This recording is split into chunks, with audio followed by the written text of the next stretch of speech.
צהריים טובים, יום ה-19 לינואר. ינואר פשוט טס. חשבתי ש-25 היה ספידי, השנה זה אין זמן לנשום. יש מספר דברים, זה וידאו שהחלטתי שאני מביאה כמה דברים, מאמרים קטנים, קצת מההיסטוריה וקצת שילוב של כל מיני סימנים, ומי בעצם האנשים שפועלים מאחורי הקלעים, ותסיקו את המסקנות לבד, אני לא אגיד. Engravings of ruined Chinese cities from that time, we will see not traces of fires, but ruins reminiscent of the aftermath of 20th century carpet bombings. Stone buildings were pulverized. Who possessed such power in the mid-19th century? And most importantly, who was being destroyed there? There is a theory that China at that time was not at all a backward agrarian country, but one of the last strongholds of an old civilization, that very Tartary, or Great Asia, which preserved remnants of ancient technologies and knowledge. The Taiping Rebellion was a cover operation. Under the guise of suppressing a revolt, Western powers, together with the Manchu dynasty, annihilated the indigenous population that remembered true history and possessed skills dangerous to the new masters of the world. Now let's move to the other side of the world. The United States of America. The Civil War between the North and the South. We were instilled from childhood that this was a war for the liberation of slaves, the noble North against the slave-owning South. But let's look at photographs of the ruined cities of the South. Richmond, Atlanta, Charleston. Look at these images carefully. You see brick shells without roofs, scorched neighborhoods, protruding skeletons of buildings. This does not resemble the result of field artillery actions of those years. Cannonballs of that era left holes in walls. They did not raze entire neighborhoods to their foundations. The nature of the destruction surprisingly resembles Dresden or Hiroshima. What if the Civil War in America was not civil at all? What if the Northern Army was performing the function of cleansing a territory where city-states, part of the old world's global system, were located? The South was agrarian and wealthy. Its architecture was ancient, majestic, impossible to have been built by colonists arriving in wagons. These cities had to be destroyed to erase the memory of who truly built them. And the population? The population was simply replaced. Pay attention to the strange statistics of casualties.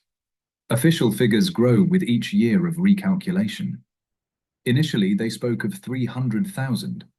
Now they speak of 1 million. But if you look at the demographic gaps, a much larger number of people are missing. Where did they go? Let's move on. The Crimean War. We are told that Russia clashed with a coalition of Britain, France, and Turkey. But why would the world's greatest powers send their enormous fleets into the closed Black Sea to besiege a single city, Sevastopol, for years? The official version about control over the straits does not withstand criticism. Such a concentration of forces and resources for one point on the map is absurd from a military perspective. Unless the goal was entirely different. Sevastopol, before its destruction.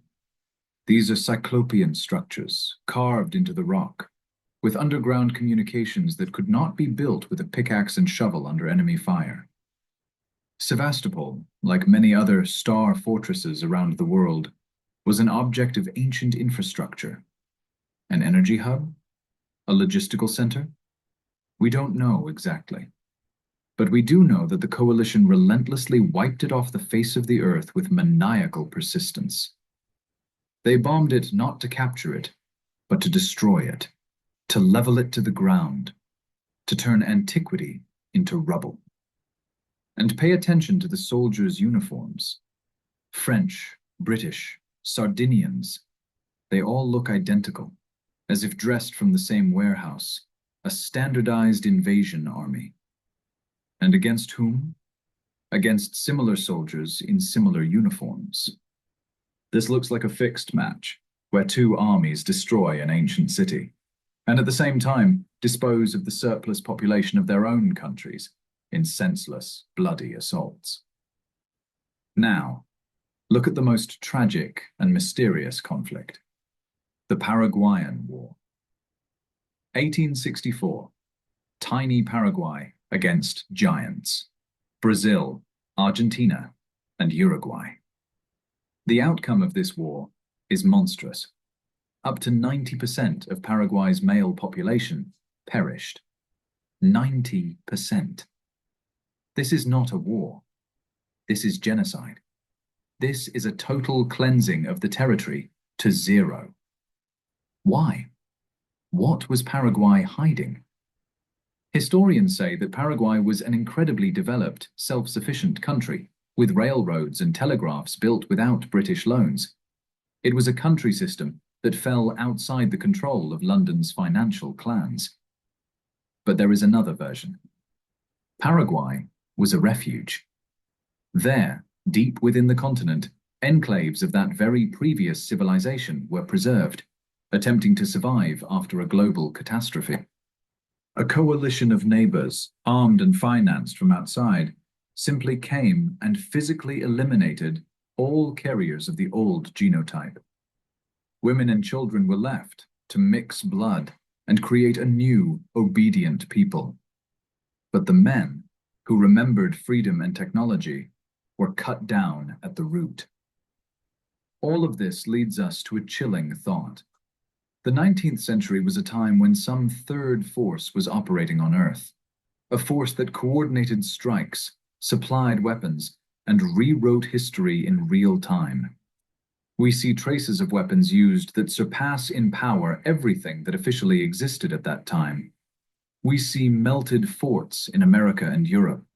We see cities buried under several feet of clay, and on top of this clay, soldiers in bright uniforms march, finishing off those who survived the cataclysm. The asymmetry of these wars was not in tactics. It was in the fact that the civilized world was fighting against ruins, against fragments of a great past. They were cleansing the territory for us. For a new civilization that should remember nothing that existed before the mid-19th century.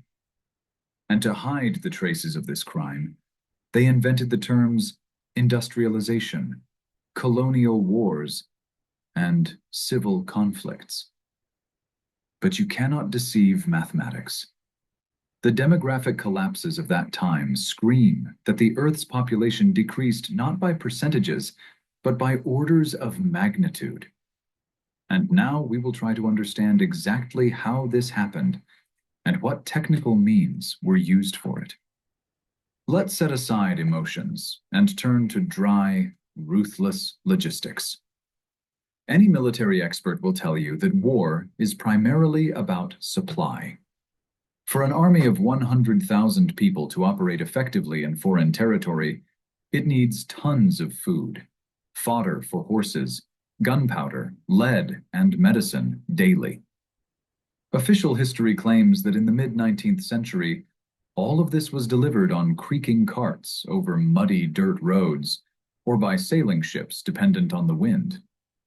But if we overlay maps of military operations onto maps of the actual terrain passability of that time, we run into an insoluble contradiction.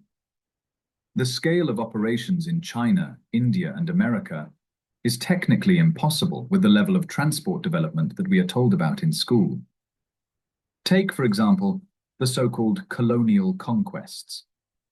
We are told that the British, French, and Dutch sailed to wild shores, planted a flag, and within a couple of years erected magnificent cities there, with parliaments, train stations, universities, and banks. Please stop investing your money in projects that ultimately do not generate a return. I am Dick Smith, a man known Look at the architecture of Bombay, Melbourne, Cape Town, or Hanoi in the mid-19th century. These are granite and marble colossi with columns, intricate stucco work, and perfectly calculated acoustics. Historians assure us that all of this was built by convicts, soldiers, and uneducated local laborers using primitive winches and hand saws. Do you believe that, amidst constant revolts, epidemics, and a lack of industrial base, masterpieces of ancient caliber could be built from scratch? Or is it more logical to assume that these cities had already stood there for hundreds, perhaps even thousands of years? And the colonizers simply occupied the empty buildings, put up their signs, and called it founding a city? The asymmetrical wars of the 19th century were wars for real estate, a global corporate takeover. That's why the destruction was so selective. Only those objects that bore clear symbols of the old faith or old power, or those whose purpose the new masters could not understand or use, were destroyed. Recall the burning of the Summer Palace in Beijing in 1860. Anglo-French forces didn't just loot it. They methodically burned and blew up this complex over several days. Why spend so much explosives on a palace complex? Because the Summer Palace was not just an emperor's residence. It was a library, an archive, a repository of technologies and artifacts of great Asia. It wasn't the palace that was destroyed. It was a database. We are told that the savage Europeans simply wanted to punish the Chinese. No, this was a hard drive wipe before installing a new operating system. Another shocking aspect is the photographs from those years. The mid-19th century marked the birth of photography. And what do we see in the first pictures from the Crimean War or the American Civil War? We see strange, empty cities. St. Petersburg, Moscow, Paris, Washington. Not a soul on the streets. Rare, solitary figures who look like ghosts. Historians explain this by long exposure times, saying people moved and blurred. But why are the trees sharp then? Why aren't the shadows blurred?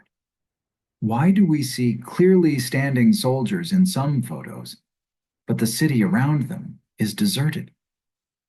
It creates an eerie impression that troops are entering already empty, cleansed cities.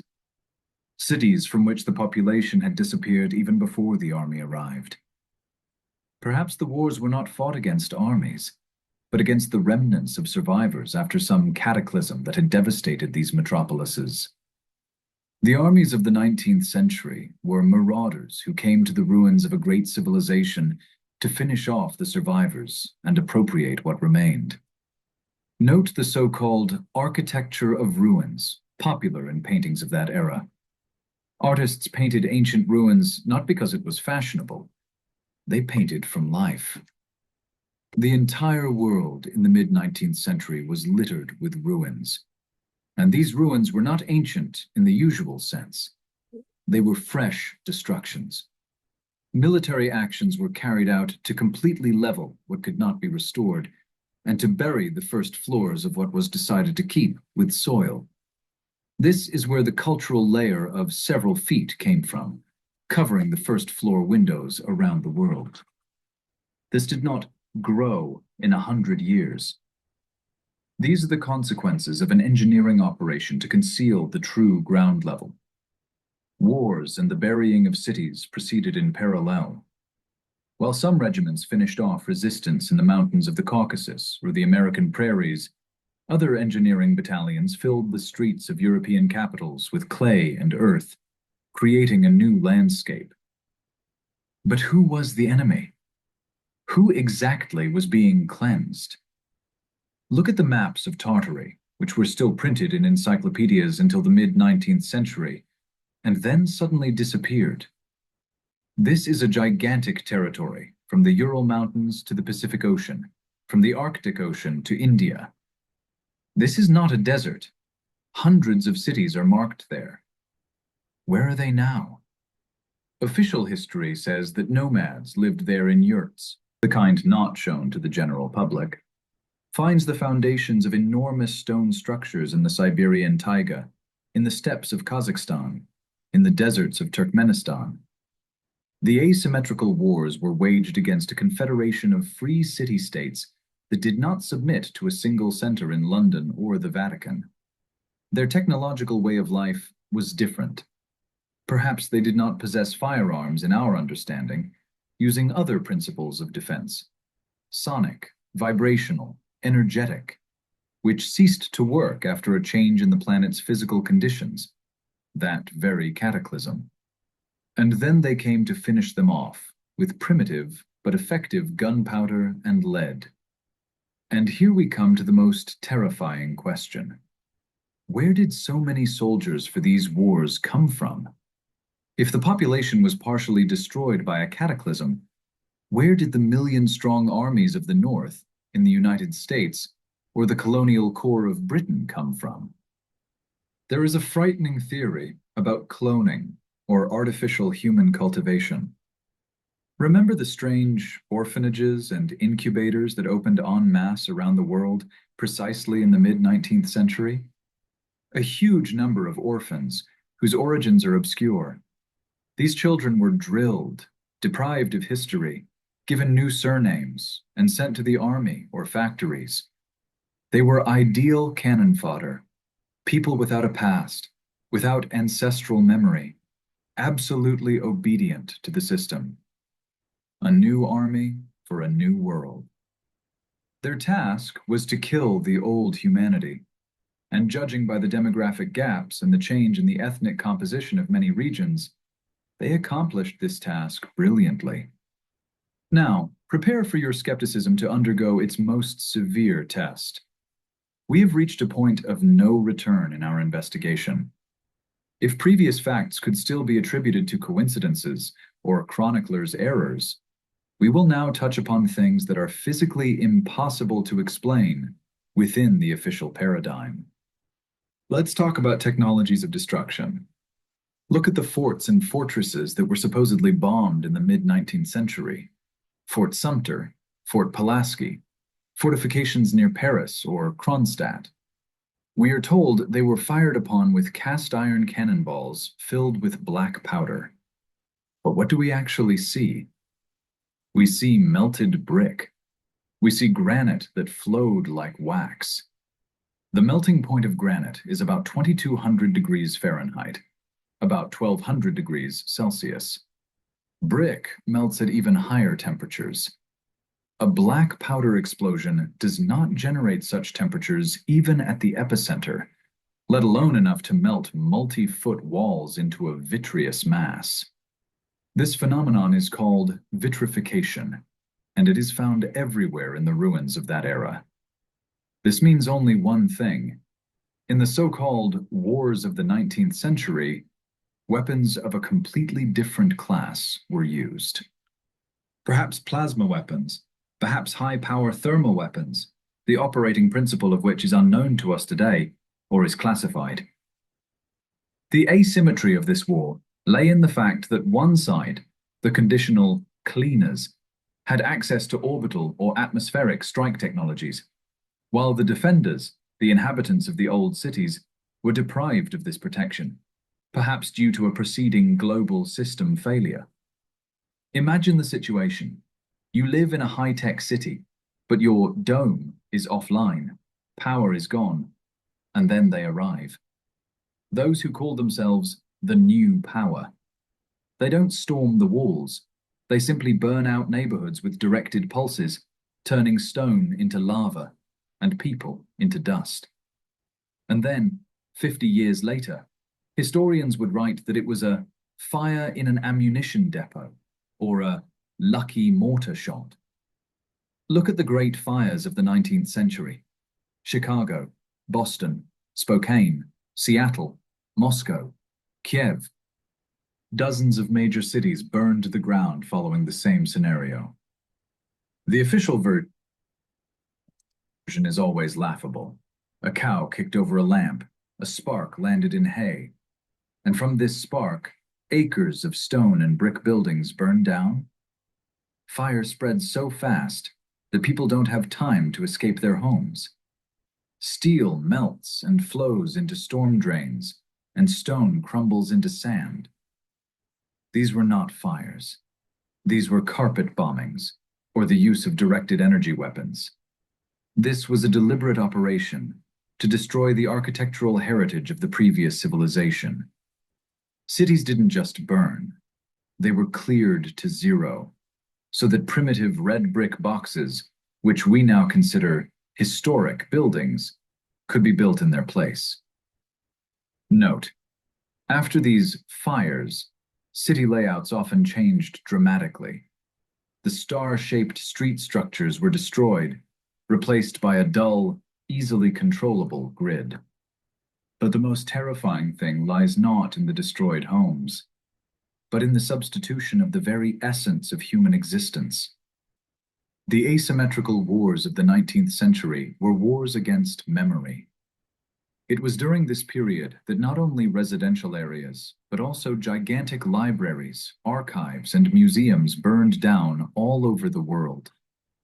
The fire at the Library of Congress in 1851, which destroyed 2/3 of its books.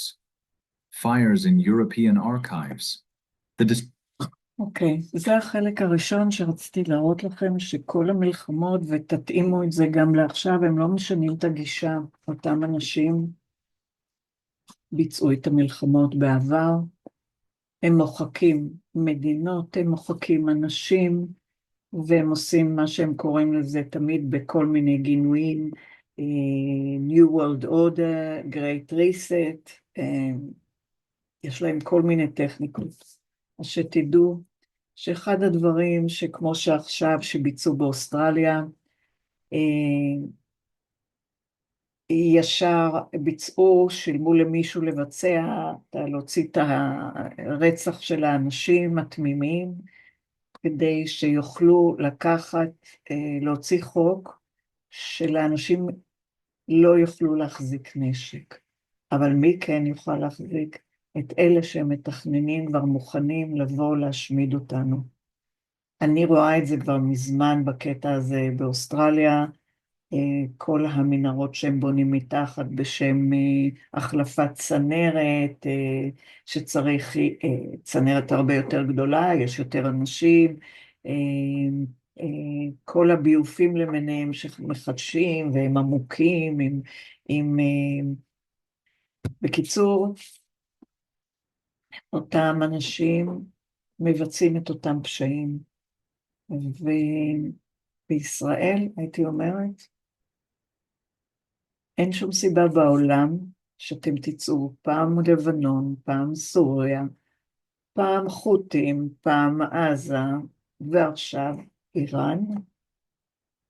אז מי שיוצא לשם זה נראה לי יותר הגיבוש האמריקאי שיושב, שאסור לנו לדעת מה הם עושים במדינה, והם סודיים, ואני אומרת שעורכי דין צריכים לקום, כי לא נעשה הסכם שהם יהיו סודיים בתוך המדינה שלנו, בלי שאנחנו נדע.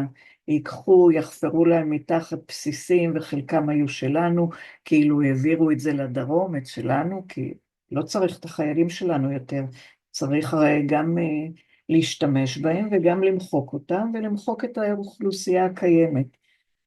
אז כל סיפור הדעת, שאם אתם נכנסים על סיפור הדעת שצריך להשמיד את הנוצרים, את הגוי, או הייתי אומרת, אנשים צריכים לחפור מחדש ולגלות את הדברים האמיתיים, כי הכל היה שקרי. ואם אנחנו לוקחים, הבאתי את זה אחורה, כי זה בא חלק מההיסטוריה של המלחמות, ואיך נעלמו אנשים, ואיך נעלמו ערים שלמות. אז בבקשה, אתם יכולים להאזין לזה. זה אחד. נמשיך הלאה, רגע. By a lot of different people, and that you can't allow it to happen. You cannot believe anyone anymore. This is the age of deception. If you don't learn anything else today, I hope you learn that. This is the age of deception. Who's the great deceiver? You better be careful if you're a Christian. If you're not a Christian, I hope you at least believe in God. And if you don't, you're lost. We're all lost. Without God, there can be no freedom. There can be no creator-endowed rights. There can be no protection of those rights. And we are all lost.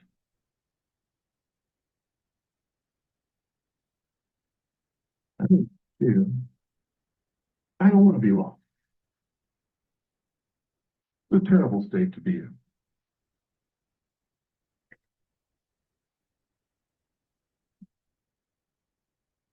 Coming up through history,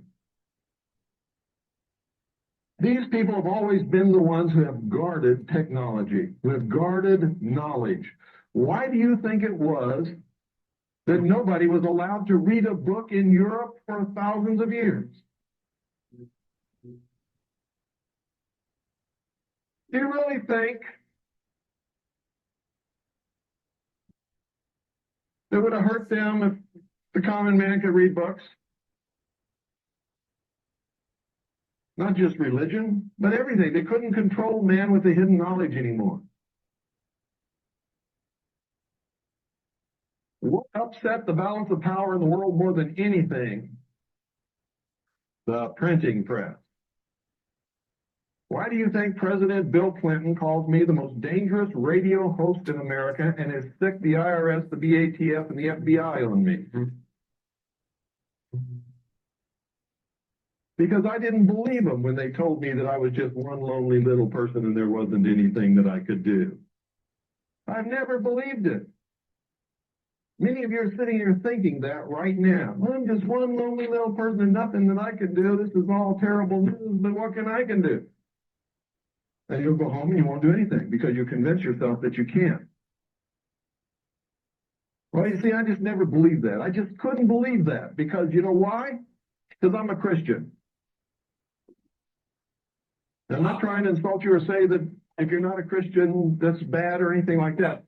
But that enabled me to come out of it because I looked back at what Jesus Christ, one lonely, helpless, solitary human being, did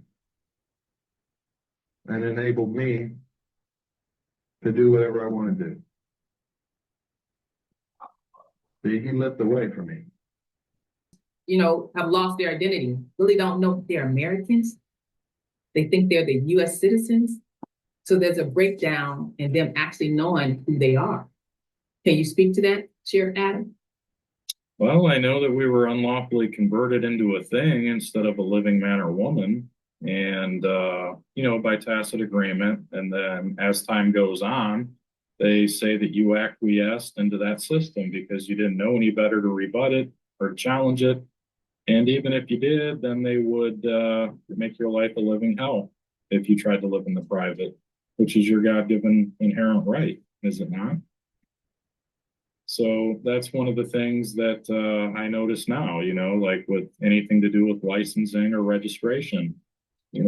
You can't force those things onto people and then claim that now you're the owner, the principal interest to somebody else's property that they paid for, and then grant them a right or a privilege, versus the right that they already had to own said property, and then attach fees and stuff like that, assign fees to it. That's something that we've been working on for quite a few years, and it's already been talked about numerous times, years and years ago, 10, 20, decades ago. That's how far back that goes, the right to travel. Yeah.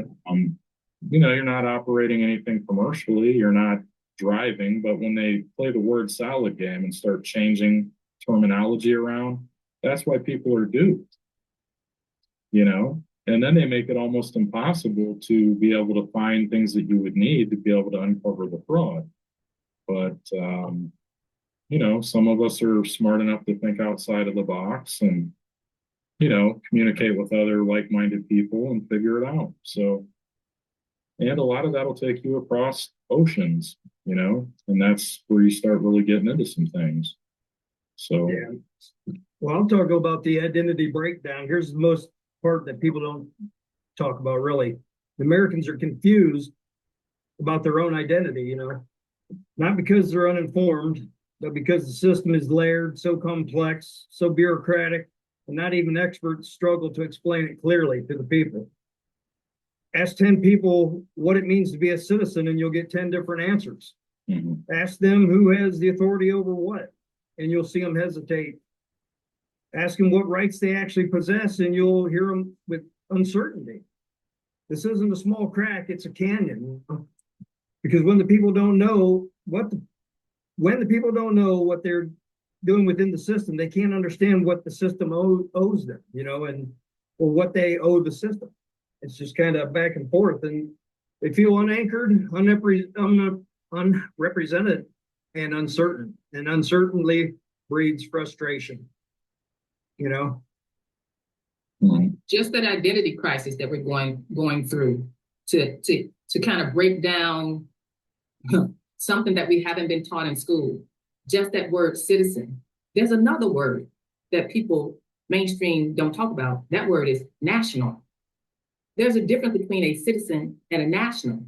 Even the United States foreign subcontractors have a distinction between that. They have United States citizen, they have United States national.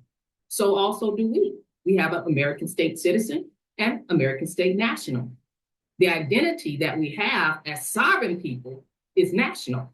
We're born as an Illinoisan or Ohioan. That's a national of the state that we were born on.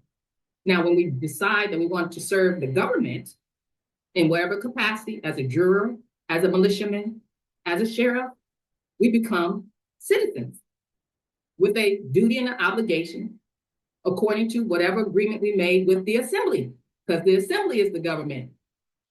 So the identity crisis that we have to resolve, another challenge we have as the American government now restoring ourselves, another challenge is to get the masses to understand the difference between national and citizen and what it means to be either or. Yeah, right. אוקיי, פה אני הבאתי את הדוגמה הזאת, וזה חזרה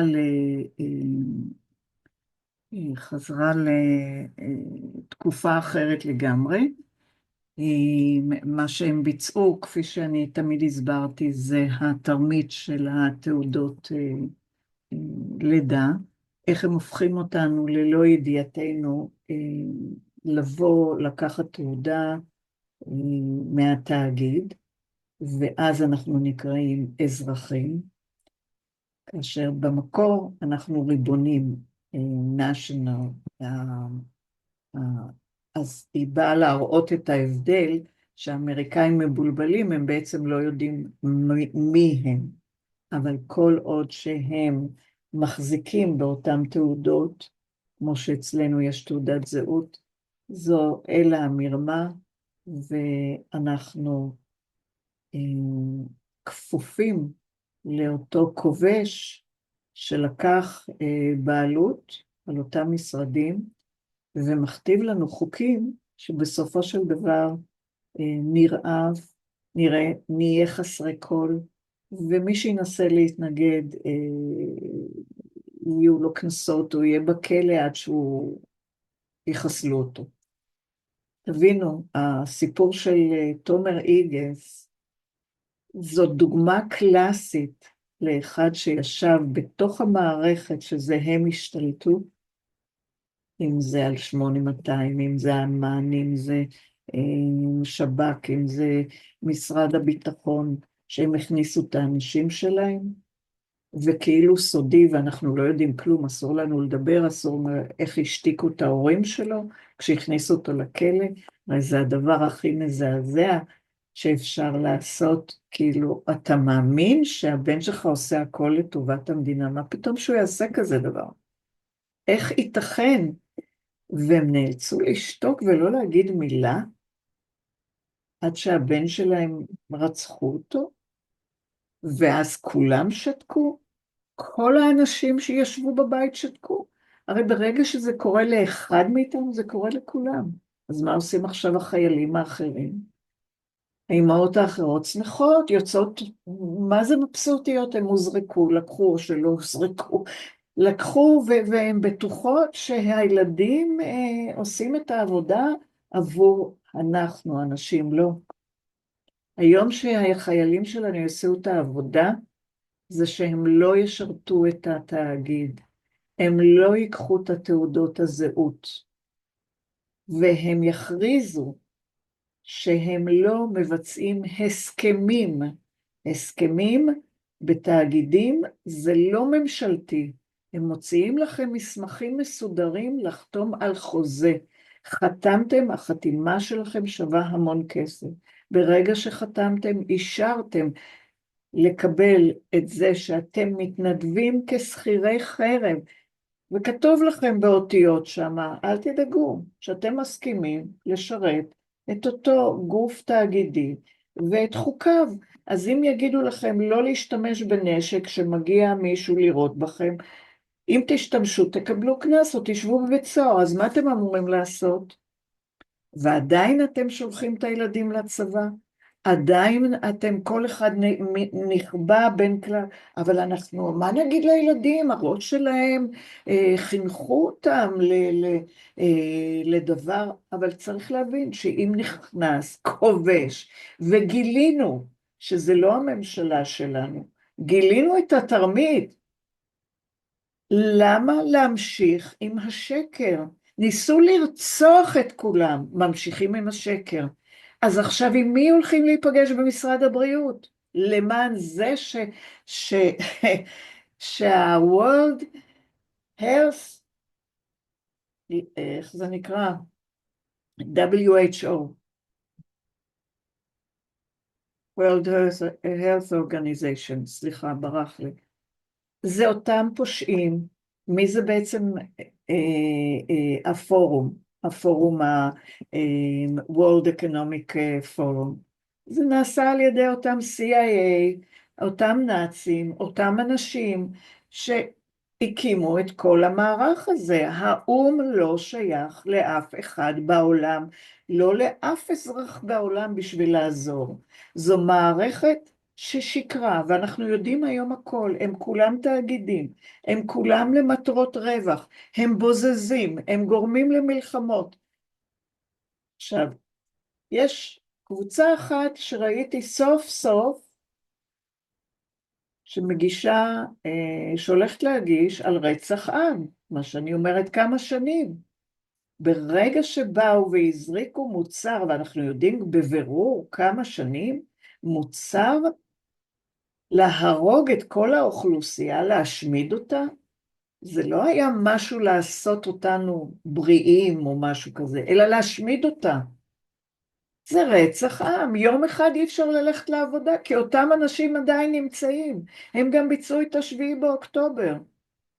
כל עוד שהאום הוא פה, אתם חושבים מה, אתם לא יודעים מי שולט?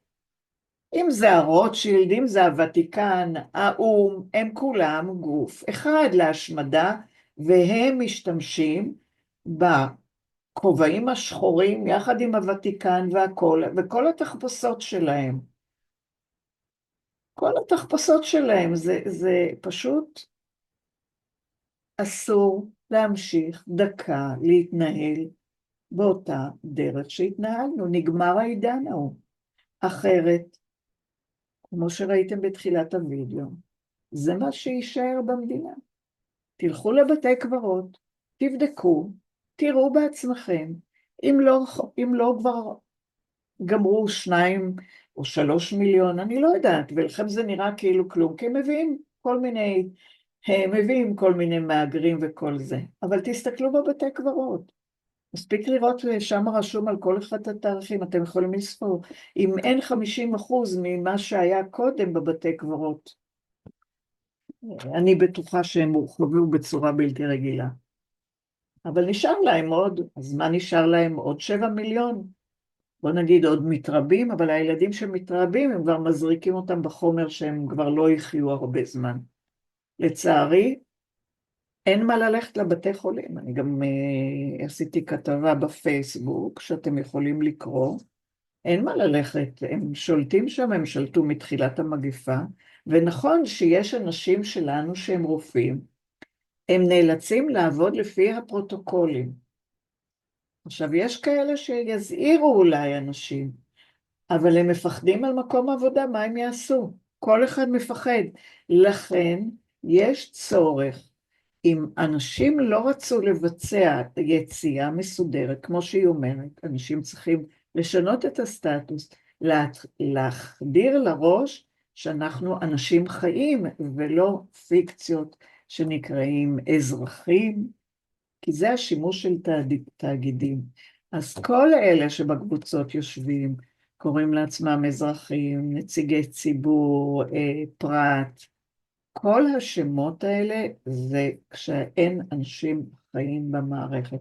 ובישראל מראש אף פעם לא היה משהו שיכולנו ללמוד ממנו ולחזור אליו. ולכן הדרך היא קשה, כי רימו אותנו ומחקו לנו את ההיסטוריה, את הכל, שיקרו לנו בהכל. ואנחנו צריכים לשבת יחד ולבנות מחדש וללמוד את כל הדברים האלה מחדש. נכון שב-25 אחרי שאני כמה שנים העברתי המון חומר, סוף סוף ב-25 ראיתי שאנשים הבינו שיש בעיה וחלה התעוררות משמעותית לעומת 4 שנים קודם לכן, אבל עדיין אנשים לא בטוחים, קשה להם לעזוב את מה שהם התרגלו אליו, הם רוצים את מה שהתרגלו, אבל אתם לא יכולים, אתם בתאגיד שמטרתו לחסל אתכם. אי אפשר. עכשיו, על ידי, עוד מעט כבר לא תוכלו על ידי נייר להכריז סטטוס וכל הדברים, כי יסגרו, לא ייתנו לכם ללכת לא לנוטריון, לא לשום דבר, ולא לשלוח מכתבים, הצהרות וכלום, כמו שעכשיו עוצרים את האנשים מלבצע הפגנות או לסגור כבישים או דברים כאלה. לאט לאט הם שמים חוקים שאף אחד לא מגיב. עכשיו, אם לא תגיבו, לא יהיה, פשוט זה לקראת סיום. ואני לא חושבת, אני חושבת שישראלים, יש להם ידע מספיק טוב מבחינת הצבא, ואסור לשרת, ניתן להגיש להם ביטול חוזה, ניתן להם שיוכיחו מי הם, איזה סמכות יש להם, אם הצבא נמכר, וכל הרכוש שלו נמכר, אפילו הצוללות שרצו לשים אותו למשפט, אפילו הצוללות הם לא שלנו, הם של גוף זר, ואנחנו שילמנו עבור זה. אז אנשים לא קמים ולא מבינים שנכון, המצב קשה ואנשים לא יכולים לקלוט את כל מה שנעשה. אבל אם אתם רוצים לשריין לכם את המקום שלכם, או שיעשו ריסט וישימו אנשים חדשים במקום שלכם. זהו, זה מה שהם רגילים לעשות.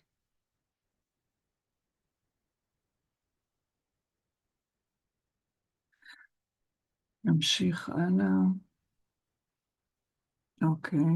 On the inside of our Capitol dome if this country is a Christian nation. Can you tell me that? No, and you never will be able to in a million years unless you...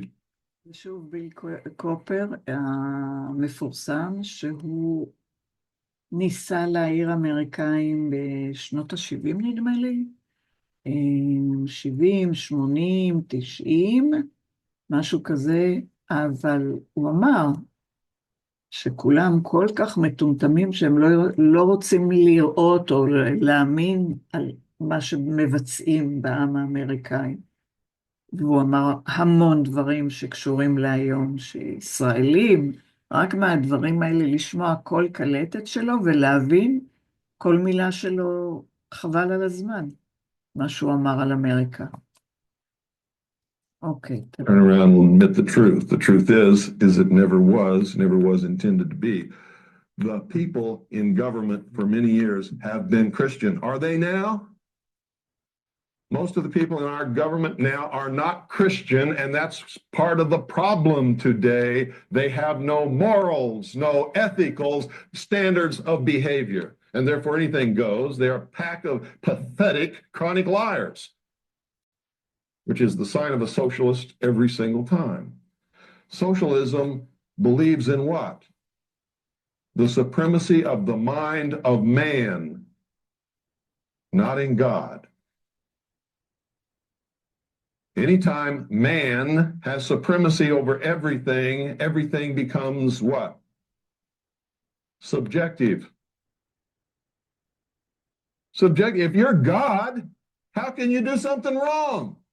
And that's the whole problem with this crowd now. They don't have anybody to answer to. You see, whether you believe in God or not, the human race must have God. They must have a superior power to which they must answer. If they do not, then everything becomes subjective. And if I want to slice your head in half, by God, there's nothing wrong with me doing it because I'm God. You understand that? That's really what's wrong. When man has nothing or no one to answer to, man can do no wrong, can he? On materials to pay loan interest, the only limit is the imagination and skill of the creator. The comparison with the modern era is particularly painful here. Our ancestors built for the ages, creating eternal cathedrals, while today's debt-driven economy produces temporary structures designed for a short consumption cycle. The Tartarian model proved that a person freed from the fear of poverty is capable of turning their surroundings into a work of art. And it was precisely this example of a free, secure creator that bankers identified as a dangerous precedent that had to be erased from history. In 1863, a secret document was drafted within the Rothschild Empire that changed the course of history. But the real climax of this story is the silent war that followed, a conflict that defined the very world we live in today. For the banking elites of the 19th century, the existence of independent guilds wasn't just a nuisance, it was a direct threat to their total dominance. If people could build entire cities, feed their families, and secure their old age without touching currency issued by private banks, the entire concept of charging interest would become obsolete. To shatter this ancient order, a coordinated campaign was launched, one that historians would later disguise as the natural progress of the Industrial Revolution. The dismantling began with a legal blitz. Between 1865 and 1876, laws were passed across Europe and America that struck at the very heart of the guild system, their right to autonomously distribute resources. Traditional methods of exchanging services and goods were suddenly labeled illegal financial transactions. Bankers successfully lobbied for acts requiring every business or association to conduct transactions exclusively in national debt obligations, paper money borrowed from banks at interest. A particularly dramatic chapter unfolded in London, where a centuries-old carpenters' guild tried to challenge these new rules. They argued that their right to build housing for members using communal timber was an inherent freedom. The trial ended with a crushing ultimatum. The guild had to either register as a commercial entity with a bank account and tax reporting, or liquidate all assets.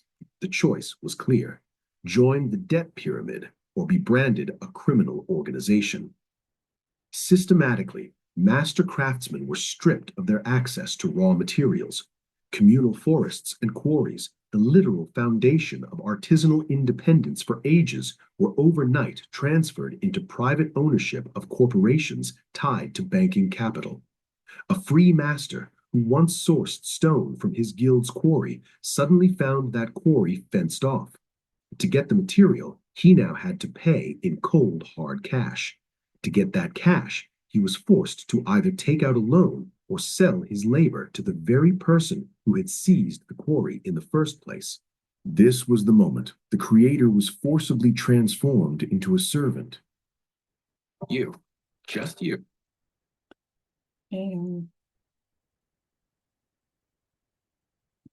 אוקיי, זה בעצם עוד דוגמה מהתקופה ההיא, שאנשים היו חופשיים, לא היו מיסים, לא היו חובות, אנשים, לא היה בנקים שאתה מתנהל בחוב, והם בנו את עולמם בצורה נהדרת, ולדורות שלא יחסר לאף אחד. אותו, כמו ששמעתם, התבנית של רוטשילד, שהם ראו שזה דבר נוראי עבורם, באו ובצורה, כפי שראיתם, בצורה כמו שביבי פועל וכל החבורה, מי שלא מסכים, מקומו, יש דוגמה, למשל מרשות המיסים, שיושב בכלא, על שהוא חשף אמת, ושאנחנו, שמהאנשים האלה שצריכים לשלם מיסים, הם פטורים, הם לא משלמים מיסים. אז כל נושא המיסים הוא פסול, ואני אומרת את זה כל הזמן, כי אנשים בחרו והאמינו שהם צריכים לשלם. אנשים מקום המדינה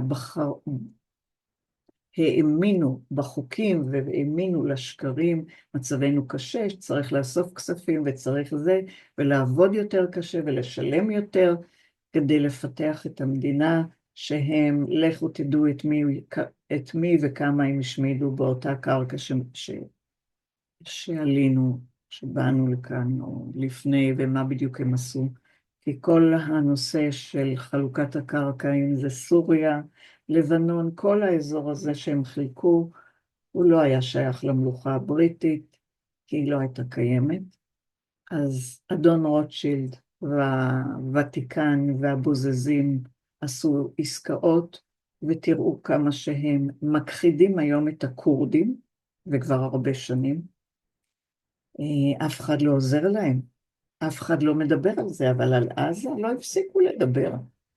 עזה כל היום, אבל את הקורדים בשקט שוחטים. את האיראנים עכשיו, שגם קשור לאותו רוטשילד, זה אותו גוף. אז במקום שאנחנו האזרחים שרימו אותנו, לבנון, סוריה, אנחנו באים מאותו מקום. אנחנו כולם רוצים לחיות בשקט. אנחנו לא רוצים מלחמות. מי שרוצה את המלחמות זה אותם אנשים שרוצים להשמיד אותנו ולעשות את הריסט. אז אותם צריך, וזה במרכז ישראל, עם כל הטכנולוגיה, כפי שדיברו לאורך הווידאו הזה.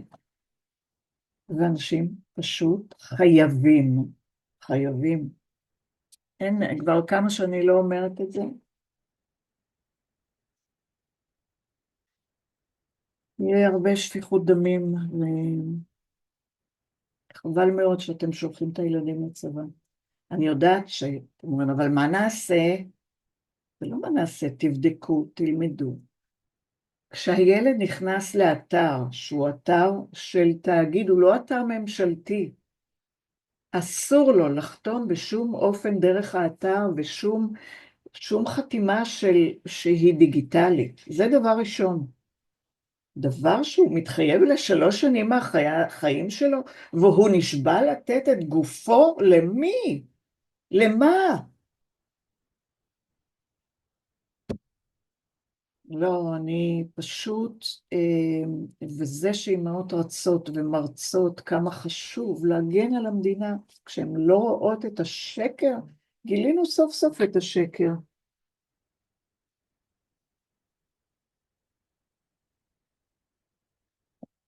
גילינו סוף סוף את השקר. חובה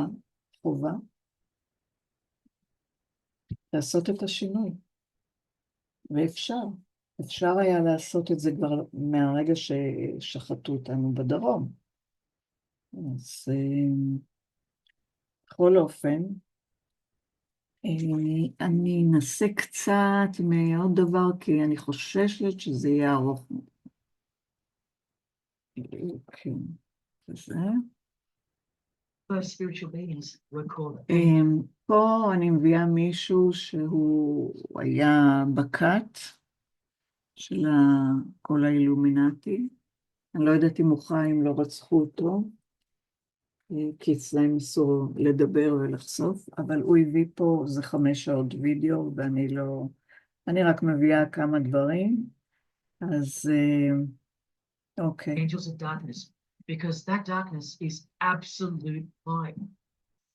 Do you see how far they go to project and glorify the darkness? Because men love darkness rather than light. If these were just randoms next door or some minor cult, I wouldn't be telling you about it, and I really wouldn't care this much. But these are not randoms. These are our heroes. These are those who have crept into the power structure very slowly since 1717, when the first Masonic Grand Lodge was organized to overthrow Christianity and the world. These are those who we admire, trust. And these are those who have perverted our culture with one hand, the hidden hand, while upholding it with the other hand. So you can never call them out because they run charities, nursing homes, and children's hospitals in the open, while they propagate smut, violence, debt, and of course atheism in secret. While a plethora of everyday distractions are endlessly supplied to us through entertainment, news, plowing through our lives. That's political Freemasonry, politicizing everything, including entertainment, supplying you with their heroes and their idols. And now that 95% of the world have been spiritually disarmed by thinking, oh, the world is a good place and Jesus is a myth, they've rigged our infrastructure and they're about to bring it down so they can build up their new world from the ashes. A completely new system of life on this planet is coming. I promise you that. In a book called Satan's Master Plan, LaVey affirms his commitment to destroy Christianity. Now check out Anton LaVey. Once again, a perfect parallel with Freemasonry, stating in the Satanic Bible, waiting at the darkness visible for that bright and morning star. Bright and morning star being a reference to Lucifer. The exact same expression as the Freemason and worshipful master, John Alexander, that we just heard describing Masonic light. Darkness visible, identical language, because Freemasonry is Satanism in disguise. This is what the initiated queen of Freemasonry, Helena Blavatsky, says of the bulk of Freemasons in her book. The knowledge of their members about the full signification of their symbols is nil. And that's, of course, true to the Freemasons listening. How do I know she's a Freemason? Because her diploma was reproduced on page 66 in Freemasonry Universal, Volume 5, Part 2, in the Autumn Equinox, 1929. Also because she's displaying the Masonic penalty sign, like all these Freemasons. Drew Barrymore, all-seeing eye, vow of silence. See, the symbol of her secret God. Elijah Wood, one eye, hidden hand of Freemasonry, in the Devil Songs. Sammy Davis Jr., the eye of the Freemasons is the all-seeing eye of Lucifer. Because here he is with Anton LaVey, the founder of the Church of Satan. So when you see him hanging with other celebrities like Bill Cosby, can you be sure that they belong to the same religion? Sure you can. I told you they don't hang out with the uninitiated. You think the Rat Pack weren't Freemasons? Well, here's their leader, Frank Sinatra, doing the hidden hand.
religion of Freemasonry isn't this Freemason? See, this here is the biggest obstacle you'll ever face. The very thing that could lead you to the prize is the very thing that will keep you from it. The reality of international Satanism. In the shadow of Christianity, Satanism has always been there, with every church that sprung up. So did its invisible enemy, the Satanic Church, growing out of sight and out of mind from this to this. And Christianity has long been deprived of its power, as clearly demonstrable by the absolute lack of preaching against the institution of Freemasonry. Satanism's magic cloak, Satanism's magic trick, that's Freemasonry. And how they are laughing for now. So Freemasons are at the helm of the power structure of society, which means Satanism rules. And they're making their move for the new order of the ages. Are you that besotted by this evil world that you'll even deny the existence of secret societies? And what about the American president, John Kennedy? Was he just a nut job like me? Warning us about an international secret society with an international secret plot. A Freemason trying to tell you and the world about Freemasonry. Shot through the head.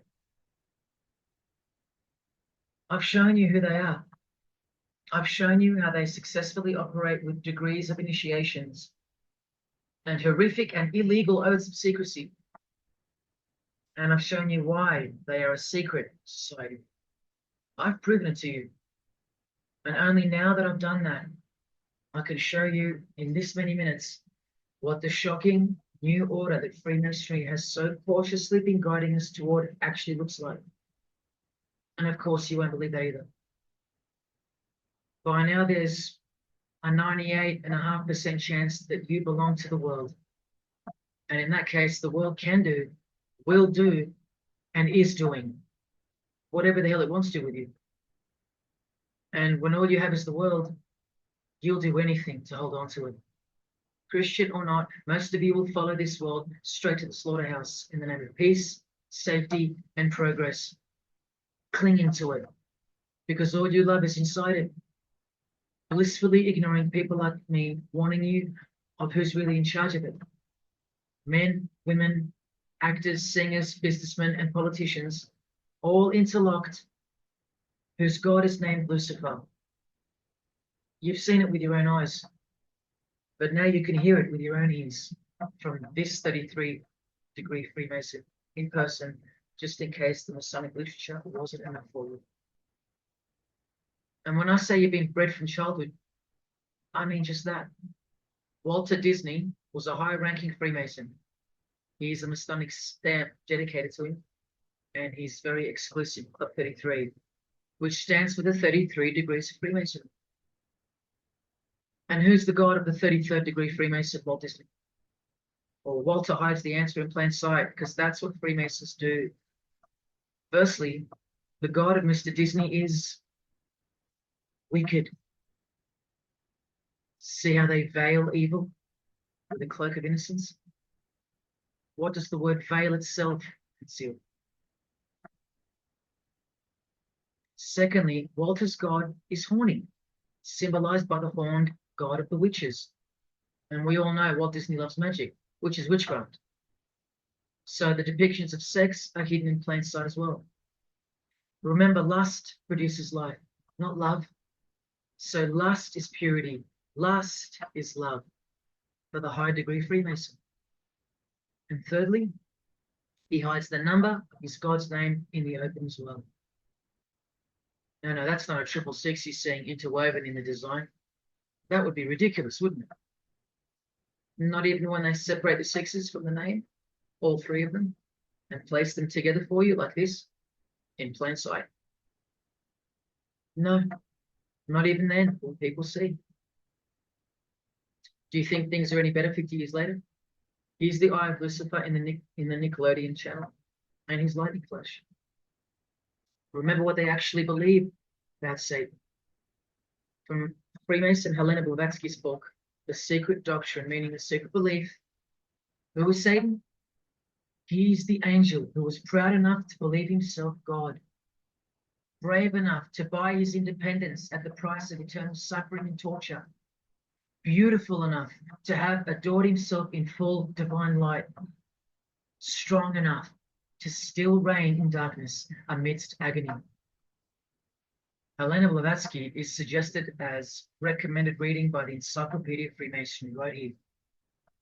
And the Grand Pontiff of Universal Freemasonry, speaking of Lucifer, Satan, and the devil on page 407, writes that to the initiate, the devil is the instrument of liberty, free will. That's who Lucifer is to them, okay? To show you how little you know of who you're dealing with and the extent of this religion's influence and power, not to mention their plans, let me jump ahead for a minute. Watch this. This is Lucius Trust. The Lucius Trust is a non-for-profit service organization incorporated in the United States in 1922. And their objective from Lucius Trust website, dedicated to the establishment of a new and better way of life for everyone in the world, based on the fulfillment of the divine plan for humanity. The divine plan, a new way of life, like a new world system, like a new order. Now, you want to see who they work for? The Lucius Trust has consultative status with the Economic and Social Council of the United Nations. The United Nations, the UN. They consult the United Nations of the world. They advise the United Nations of the world. Now look at this. The Lucius Trust's publishing company was founded in the early 1920s as Lucifer Publishing Company. The Lucius Trust says that the name was probably chosen to honor Lucifer. What on earth does a modern day consultant to the most powerful and progressive force engaged in uniting all nations under one banner, the UN, have to do with the fallen angel of the Holy Bible? The one that Jesus Christ told us would manifest on earth as a world ruler to deceive the whole world into a new world system. Yes, that angel. Why on earth would they honor that angel? That's easy. They were founded by Freemasons, incorporated into the United States by Alice Bailey and her husband, Foster. Well, here's a book written by Foster the Freemason, The Spirit of Freemasonry, published by Lucius Press, also known as Lucifer Publishing. One last thing, if you dig a little, you'll find an article on their website, The Esoteric Meaning of Lucifer, on a modern company website with consultative powers to the United Nations of all things. Wow, I really hope you're seeing this. In the article, it states that the Baileys had enormous respect for H.P. Blavatsky, who stated in her renowned occult book, The Secret Doctrine, on page 245, in a chapter called Holy Satan. It is Satan who is the God of our planet and the only God. Then the article goes on to say that the Baileys sought to elicit a deeper understanding of the sacrifice made by Lucifer. Everything has been reversed. Evil is good, Jesus is the enemy, and Lucifer sacrificed himself for you, not Jesus Christ, the one who washed the feet of his disciples and the only one they fear. Modern progressive atheists do not influence world events, people. Satanists do. Remember the goal of the Lucius Trust? The fulfillment of the divine plan for humanity. Yeah, the divine plan exposed by Jesus Christ in the Gospels, hence their war on the Bible and the abolition of it from the school system and even from modern Christian churches who dare not preach from the book of Revelation. Your most highly evolved and contemporary leaders of society secretly believe that in the theosophical perspective, the descent of these solar angels was not a fall into sin or disgrace, but rather an act of great sacrifice. They believe in the fallen angels and their revolt against God as revealed in the Bible, led by the devil, the chief commander of Freemason Bob Dylan, remember? These people make contact with these fallen angels, with the royal art of Freemasonry called witchcraft. Please stick around. Let me show you that. How many solar? אוקיי, אז 5 שעות למי שיש סבלנות לראות את הוידאו. נדמה לי זה 5 שעות, או 3 שעות, אני כבר לא זוכרת. אז זה דבר, בוא נגיד, ישן יותר. עכשיו, לסיום, אני רוצה משהו קצר, שאני אף פעם לא העליתי אותו, לא דיברתי, תמיד מדי פעם הייתי רואה וידאוים שלו, אבל יצא איזה משהו מעניין, קצר.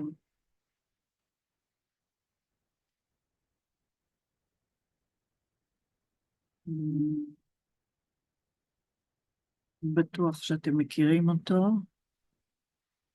ויש בטוח הרבה שעוקבים אחריו, אבל משהו קטן. Or Taiwan or China. In other words, they are trying to kill us all, so they have to be removed. And the fact that Trump is in that picture tells you everything. Now, the other thing is, that right now, Donald Trump is talking about sending Tomahawk missiles to Russia. Okay? Now, that is nothing more than an attempt to start World War III, because if Tomahawk missiles are sent to Russia, that means only Pentagon officials, U.S. military people, have the ability to carry such attacks out. And that means that they're going to try to start World War III, which is exactly what Chabad wants. And the other thing that the... שהוא אומר שבד, זה חב"ד. החב"ד מסתבר, מה לעשות, שיכול להיות שיש אנשים בסדר בפנים ושלא יודעים שהם מובלים, אבל הם סוג של כת, ויש ביניהם את כל הקטע הזה שהכניסו, חדרו עמוק, והכניסו את כל הנושא הזה של הכת המסתורית, מה שדובר קודם. אז בואו תראו, יש פה איזה כמה קטעים. Military and the intelligence community need to understand is that the civilian governments in the West are not working for the people. They are controlled by this cult through a combination of blackmail and bribery. Now, I want you to watch this clip to see exactly, what the situation is with the U.S. Senate. Dean Carroll is one of the internet's top conspiracy analysts. His critics label him an anti-Semite, spreading false information about Israel, but to others, he is a fearless journalist that speaks on what some perceive as an extremely strong Zionist pressure on our government. Here's what he had to say. There are 100 U.S. senators. Last year, 93 out of 100 U.S. senators were people whose campaigns had been funded by Israel, AIPAC, and the Israel lobby. 93 out of 100 U.S. senators were taking money from a group that represents a foreign government and foreign interests in order to operate our government on behalf of someone else. And they all work here in this building. This is Representative Ro Khanna from California, and he does not take AIPAC money according to the website Track AIPAC. Here's what he had to say. It's too much.